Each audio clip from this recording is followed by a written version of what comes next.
Assalamualaikum warahmatullahi wabarakatuh. Alhamdulillah wa syukurillah wa ni'matillah la hawla wa la quwata illa billah. Asyhadu an la ilaha illallah wa asyhadu anna Muhammadan abduhu wa rasuluh. Allahumma shalli ala Muhammad wa ala ali Muhammad kama shallaita ala Ibrahim wa ala Ibrahim innaka Hamidum Majid. Jamaah yang dirahmati Allah, seperti biasa kita bacakan tentang tanya jawab agama keluaran pimpinan Masjid Tarjih pimpinan Pusat Muhammadiyah. Hal ini masalah doa sesudah sholat. 1. Doa-doa Nabi SAW sudah sholat fardu. Pertanyaan: barangkali kami dapat menerima tuntunan doa khususnya sudah melakukan sholat wajib beserta artinya, karena yang kami dapat pada himpunan Tarjih kami tidak mendapati pada himpunan putusan Majelis Tarjih. Mohon penjelasan. Dari Suyatno Lumajang. Jawaban: Nabi sudah melakukan sholat wajib, dalam hal ini bertindak sebagai imam.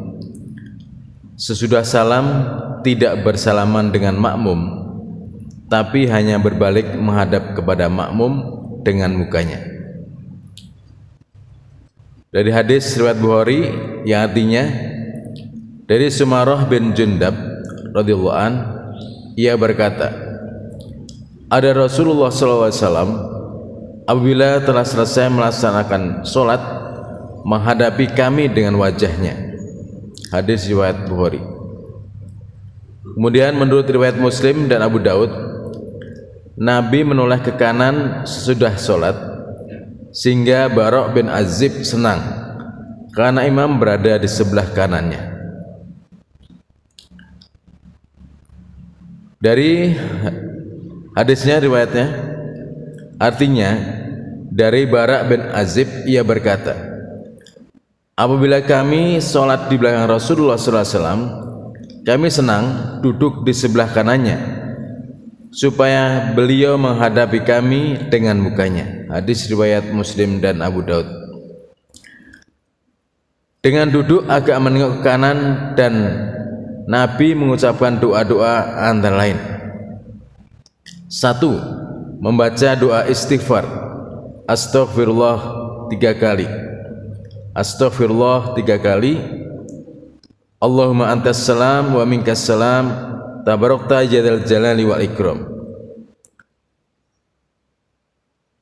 Dalam satu hadis yang artinya, aku mohon ampun kepada Allah 3 kali, ya Allah, engkau zat yang selamat daripadamu keselamatan, maha berkah engkau, wahai zat yang mempunyai keagungan dan kemuliaan.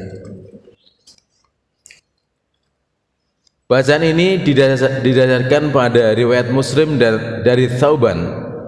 Ia menerangkan bahwa apabila Rasulullah SAW selesai mengerjakan sholat, Nabi membaca istighfar 3 kali dan membaca doa tersebut. Maksudnya Allahumma antas salam dan seterusnya.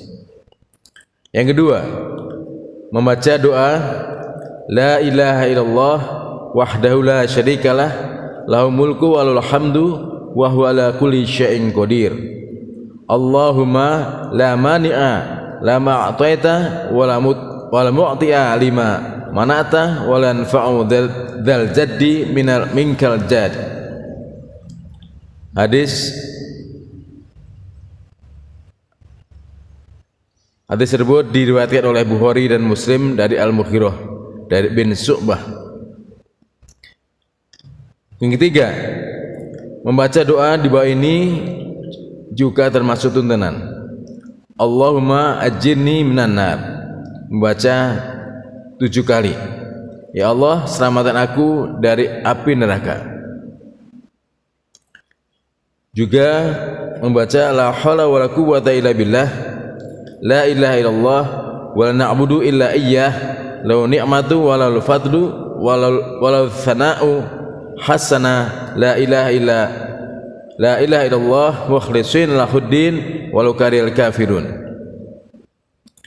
Yang keempat, membaca subhanallah 33 kali, alhamdulillah 33 kali, Allahu akbar 33 kali, la ilaha illallah wahdahu la syarikalah, lahul mulku wal hamdu wa huwa ala kulli syai'in qadir. Hadis riwayat Muslim dari Abu Hurairah. Dan masih banyak lagi doa-doa yang dituntunkan oleh Nabi sallallahu alaihi wasallam, namun tidak saya bacakan satu persatu pada kesempatan hari ini. Berikutnya bacaan awal dan akhir doa. Pertanyaan, mohon hadisnya kalau permulaan doa itu dengan membaca hamdalah dan sholawat, begitu juga akhirnya. Dan apakah sudah berdoa membaca Al-Fatihah? Apa hadisnya? Dari Muqaddas, Banjarnegara, Jawa Tengah. Jawabannya adalah, dalam berdoa hendaknya dimulai dengan memuji Allah, kemudian membaca sholawat Nabi, barulah menyampaikan isi doanya. Hal ini didasarkan pada sabda Rasulullah SAW, riwayat Abu Daud, At-Tirmidzi, Al-Hakim dan Ibnu Hibban serta Baihaqi sebagai berikut. Apabila berdoa salah seorang di antaramu, mulailah dengan memuji Allah, kemudian membaca sholawat, kemudian barulah mohon apa yang engkau kehendaki. Dalam menyampaikan doa itu diakhiri dengan membaca hamdalah sesuai dengan gambaran yang disebutkan dalam surat Yunus ayat 9 dan 10, yang artinya, sungguhnya orang-orang yang beriman dan mengerjakan amal soleh, mereka diberi petunjuk oleh Tuhan mereka karena keimanannya. Di bawah mereka mengalir sungai-sungai di dalam surga yang penuh kenikmatan. Doa mereka di dalamnya subhanallah, subhanakallahumma, dan salam penghormatan mereka itu salam, dan penutup doa mereka adalah alhamdulillahi rabbil alamin. Hal sesudah berdoa dianjurkan membaca Al-Fatihah tidak didapati dasar yang kuat sebagai amalan sunnah nabawiyah. Karena itu Muhammadiyah tidak mengamalkannya. Ketiga, mendoakan orang tua dalam sholat. Pertanyaan, bagaimana mendoakan orang tua? Apakah boleh dalam sholat ataukah di luar sholat? Artinya sudah selesai mengucapkan salam. Dari Nyai Hajah Tukijah, Lumajang. Jawaban, sholat merupakan ibadah mahdhoh. Pelaksananya didasarkan pada cara-cara yang dilakukan Rasulullah SAW sebagai Rasul yang diberikan wewenang untuk memberikan penjelasan dan contoh agar tentang agama dan pelaksanaannya, yakni yang berbunyi Shollu kama ra'aitumuni usolli, yang artinya sholatlah anda sekalian sebagaimana aku, yaitu Nabi sallallahu alaihi wasallam, melakukan sholat. Muttafaqun alaih. Dari dasar itu, doa yang dibaca dalam sholat hendaklah yang dituntunkan Nabi. Sedang kalau kita berdoa selain yang dituntunkan tadi, seperti misalnya mendoakan orang tua, hendaklah dilakukan sudah selesai sholat. Yang keempat, memohon doa umur panjang. Pertanyaan, seperti tersebut dalam surat Al-A'raf ayat 34 berbunyi, walikulli ummatin ajal fa idza ja'aluhum la yastakhiruna sa'atan wa la yastaqdimun. Apakah seorang yang telah ditentukan umurnya itu dibenarkan memohon umur panjang? Dan apabila seorang yang menderita sakit lalu bertobat untuk nanti umurnya bisa panjang, termasuk yang memelihara kesehatannya, apakah dapat menambah umur panjang? Kalau memang umurnya telah ditentukan batasnya, mohon penjelasan. Dari Tahrun, Medan. Jawaban, Maksud ayat tersebut adalah bahwa tiap-tiap umat atau bangsa telah ditentukan waktu kejayaannya, batas awal dan akhirnya, bukan perseorangan setiap manusia.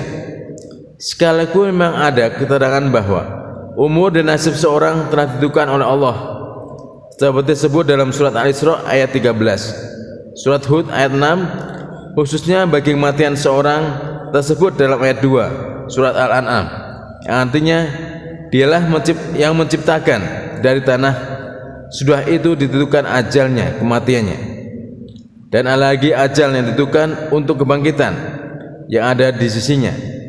Kemudian kamu masih ragu tentang kebangkitan itu.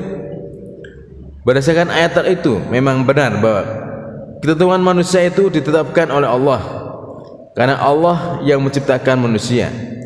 Ketentuan Allah itu disebut qada dan qadar. Hubungan perbuatan manusia dengan qada dan qadar ialah bahwa segala ketentuan adalah dari Allah dan usaha manusia. Perbuatan manusia ditilik dari kemampuannya adalah hasil usahanya sendiri. Tapi kalau diri dari kekuasaan Allah, perbuatan manusia itu ciptaannya. Manusia hanya dapat berikhtiar. Mana ikhtiar manusia itu suatu keharusan, tidak boleh manusia melalaikannya. Seseorang dituntut untuk melihara kesehatan. Kalau sakit wajib berobat menurut kemampuan yang dengan cara yang benar. Tentang umur manusia telah ditentukan Allah, hanya Allah yang mengetahuinya. Karena berobat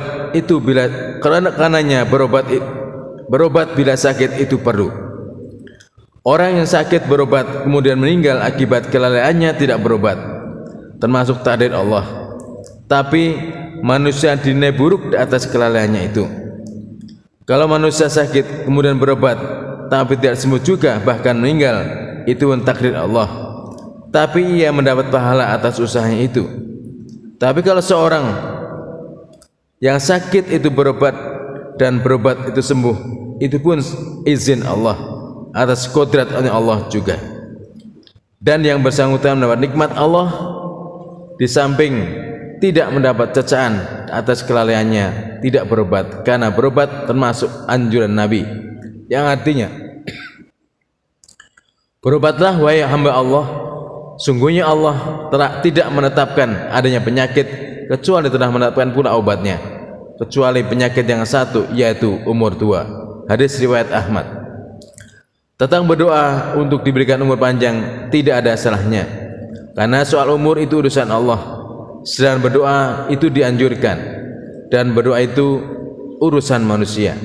Tentang dikabulkannya itu urusan Allah, dan tidak boleh kita berdoa untuk cepat meninggal karena menunjukkan kurang kesabarannya atau menunjukkan keputusasaannya, padahal putus asa dilarang oleh agama.